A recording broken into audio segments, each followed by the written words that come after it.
Hey, how's it going? Today I'm talking about, do you need to fuel for a 5K?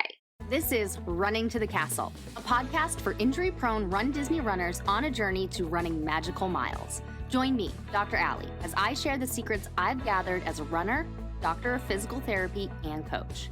You'll learn the exact ways I get my clients to the castle strong without feeling broken or held together with KT tape as they cross the finish line. Okay, so I am talking about intra-run fueling for a 5K race.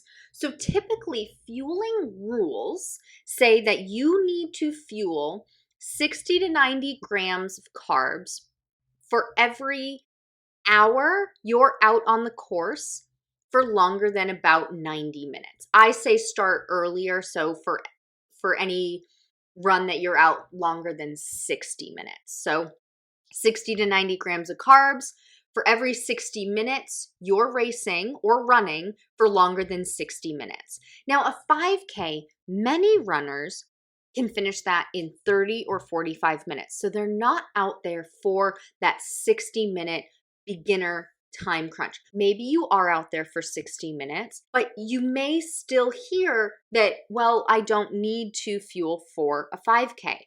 And you may not. Try it out and see what your body likes. So for me, for a regular run, a regular just training run for me, a 5K distance, a training run for me, I'm going at about 13 minutes per mile. So times 3.1, 13 times 3.1, that's going to be 40 minutes. But I typically do my strength workouts somewhere around that run, so I don't need to get sweaty twice. So if I'm in my build phase, I'm doing my strength workouts first, and then I'm going for my run. If I'm in training, I'm doing my run and then my strength training. So I'm working out total longer than 60 minutes. So in that scenario, I would be bringing intra-run fuel because I'm fueling for my future self, not my current self. I don't want my sugar to drop. I don't want it to plummet and have a hypoglycemic incident, which I have had in the past. So I know my body, and I start fueling at 45 minutes if I'm going to be working out for longer than 60 to 90 minutes. So when I do 5K distance on a long run and it's slower at 13 to 14 minutes per mile for my easy pace. And then I'm going to do my strength workouts while I'm also going to stretch.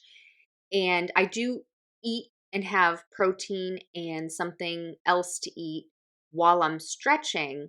But for that in-between time for my strength workout, I'm going to need something. So even on that distance of a long run, I am going to fuel. You may not need to do that. Listen to your body. But I do recommend trying it out because you may feel okay now, but you don't know how good you could be feeling if you've never tried it. Okay? And then race day, 5K race day, think about what you are doing in and around the 5K. For Disney races, we get there and we line up at 3 a.m. and the race doesn't start until 5. Well, that's 2 hours that you've been up and about. Maybe you're already at the corral as soon as it opens. So maybe for that 5K, you don't necessarily need to be fueling, but it's already been 2 hours since you ate anything. Or maybe you wake up and you're the type of person with a queasy stomach first thing in the morning. Maybe you haven't eaten anything. In that case, I would fuel for that 5K because then we also need to think about after the 5K. After the 5K, you're going through the finisher shoe. Maybe you're meeting up with some friends and family in the reunion area. Then maybe you're checking out the merch that's at the reunion area. Then you're waiting for the bus. You're going back to your resort. And before you know it, it's 9 o'clock.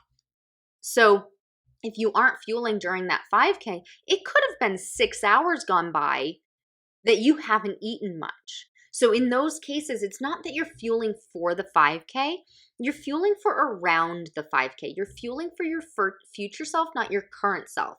So even if that 5K is only going to take you 30 to 45 minutes, and that doesn't meet the typical criteria for eating or even hydrating during a 5K, think about what's going on around it and when the next time you're going to be able to eat is. Now, that's just for a single 5K. What if you're doing a challenge, whether it be the 3-course challenge that includes the 5K, 10K, and 10 miler at Springtime Surprise, or you're doing the Dopey challenge, 5K, 10K, half marathon, and full marathon. Not only are we thinking about the time frame around that 5K, we are now thinking about our marathon day. Fueling for the 5K on the 5K, you're not fueling for your current self. You're fueling for your future self. Say that 10 times fast. You're fueling for your marathon self. So you're carb loading essentially, but since you're actively moving during that 5K, you're depleting some of the stores, your glycogen stores that you started on Tuesday because you're doing a proper carb load. And so your body is going to use some of that glycogen for the 5K. And now your marathon self would be missing out. So you're not necessarily fueling for the 5K. You're fueling for the marathon during the 5K. So the end result, I guess my recommendation is go ahead and fuel for the 5K. You're not taking in a ton. You're using it right away. You're using whatever your intra-run fueling is, you're using that within about 20 minutes, give or take. That's about how quickly that sugar is going to go through your body and start digesting and being used. So it's not necessarily staying stored up. And, you might be saying, well, Dr. Allie, you just said I'm fueling for my marathon self. Well, you're fueling for your marathon self because now that sugar is quickly uptaken. Uptaken, is that the word? Your body is using that sugar right then and there, so it doesn't need to go into the glycogen stores, and those glycogen stores can be used for the later races. So when in doubt, add a little extra fuel. Your body will thank you. Hey, can I ask a quick favor? If you're enjoying this podcast, would you take 20 seconds to leave a rating and review? Leaving a rating and a review helps other runners find this podcast because the platform you're listening to this on will start suggesting it to runners like you. All it takes is 20 seconds. Thank you so much for supporting this podcast. As always, thanks so much for listening. That's all for now. Talk to you soon.